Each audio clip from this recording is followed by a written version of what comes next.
I checked out The Woman King. It's a historical action film that was directed by Gina Prince by the Wood.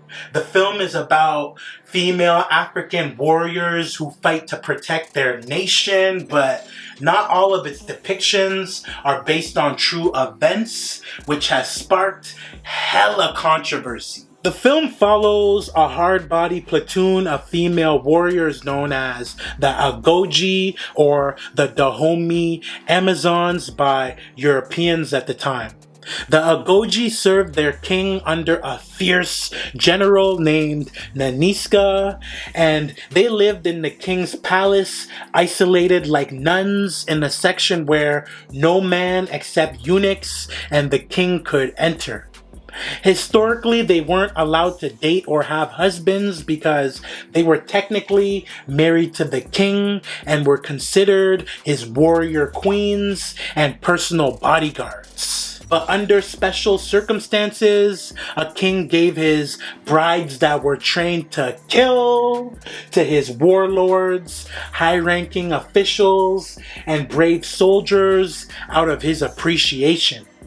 Outside the palace, female servants rang bells to warn residents to bow down, move, and look away from the Agojie who were passing through under the king's orders. Yup, he was extremely protective about his women.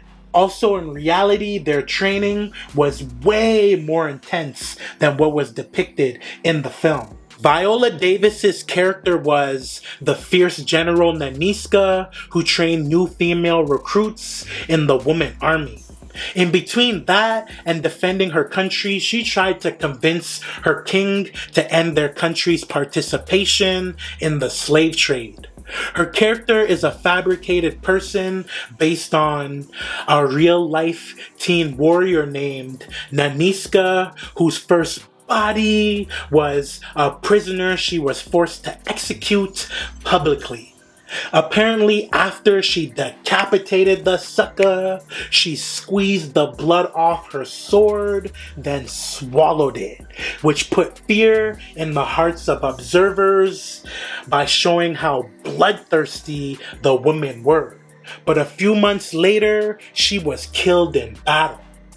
Also, according to historic accounts, real-life female Dahumi generals at the time led raids on neighboring kingdoms in order to obtain slaves for their slave trade, even during King Gizo's reign, which goes against Naniska's anti-slavery stance.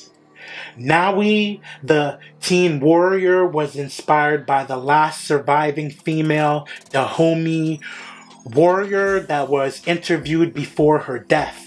She claimed to have fought the French in 1892, so it's clear she was not alive during King Gizo's reign. The Agojie warriors inspired Wakanda's all-female special forces in the Black Panther, and they were made up of riflewomen, hunters, harvesters, gunners, and archers, but one thing they all had in common was they all had top-notch close combat skills. They also had uniforms and were commanded by women.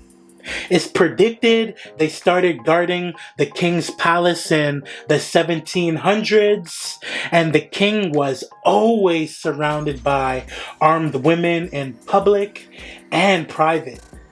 The film made it seem like women represented the majority of the nation's military force, but in reality, King Gizo, portrayed by John Boyega, is based on a historical king that ruled Dahumi from 1818 to 1858, who increased the number of women in his army to make up for men who had been killed in wars, particularly against their main rivals, the Oyo Empire.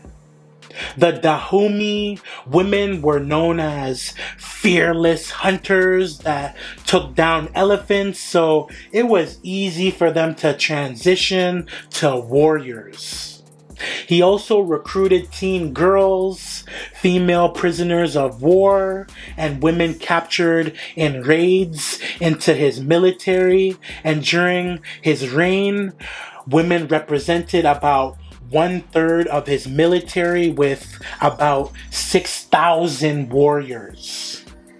The kingdom of Dahomey was a West African empire that lasted from 1625 to 1894 until they were overpowered and colonized by France in the early 1900s. In those wars, the Agojie warriors were apparently the last to surrender. The empire's land is now part of southern Benin. The Oyo Kingdom was located in southwest Nigeria and existed from the 1400s to the 1830s. The film showed how the Dahomey Kingdom was forced to pay tribute to the Oyo Empire in the form of slaves and goods to avoid conflict with them. This was a real-life arrangement set by the Oyo Empire in 1748, but ended by 1818. The Oyo Empire used the transatlantic slave trade ran by Europeans to increase their wealth and power. Articles have credited the Oyo Empire with assisting in the enslavement of more than 128,000 African people. The film's portrayal of the Dahomey Kingdom was false. In reality, they were bloodthirsty human traffickers that were just as bad as the Oyo and the European slave traders. After raids, Dahomey warriors returned home with rotting heads or genitals of their ops as trophies. They also participated in the slave trade by exchanging prisoners of war and people captured in raids to the Europeans for goods like firearms, tobacco, and alcohol. Many of those slaves ended up in the United States, and the slave trade also helped them increase their wealth and military power. According to historical accounts, female Dahomey warriors did prefer trading palm oil over slaves, but this caused issues with male warriors. The men preferred the slave trade where prisoners and captives were exchanged for goods with the Europeans, while others were sacrificed to their gods. People are upset that this film ain't historically accurate, so they're boycotting it because it comes off like Hollywood is attempting to rewrite history and soften the truth about slavery, but since the film pays tribute to black women who actually fought to protect their nation, I can respect it. Plus, it looked hella authentic and the choreography in the fight scenes was phenomenal. So I'm gonna go ahead and run The Woman King 3 mics. Let me know what y'all thought about the film in the comments below. If y'all enjoyed the video, make sure that you like and subscribe. I have movie-related content dropping every week, so lock in with me by hitting that like and subscribe button, and I'm gonna get up with y'all on the next video, alright? Holla at me.